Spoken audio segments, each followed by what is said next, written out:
వంకాయతో ఎప్పుడైనా ఇలా curry try చేశారా? గుత్తి వంకాయ అయితే ట్రై చేసుంటారు కానీ, ఇలా మసాలా కర్రీ ఎప్పుడైనా ట్రై చేశారా? ట్రై చేయకపోతే ట్రై చేసేయండి. టేస్ట్ అయితే చాలా బావుంటుంది. కార్తీక మాసం కాబట్టి ఇందులో ఆనియన్ ఇంకా వెల్లుల్లిపాయ అయితే యూజ్ చేయట్లేదు. మీకు కావాలంటే యూజ్ చేసుకోండి.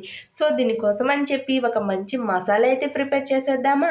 టమాటోస్, అల్లం, కొబ్బరి, శనగగుడ్లు అయితే మంచిగా పేస్ట్ చేసేసి పక్కన పెట్టేయండి.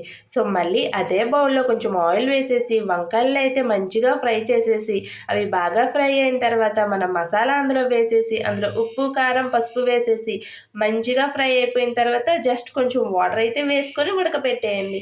అంతే కొంచెం మసాలా వేసుకొని, కరివేపాకు వేసుకొని దించేయండి. టేస్ట్ అయితే చాలా బావుంటుంది.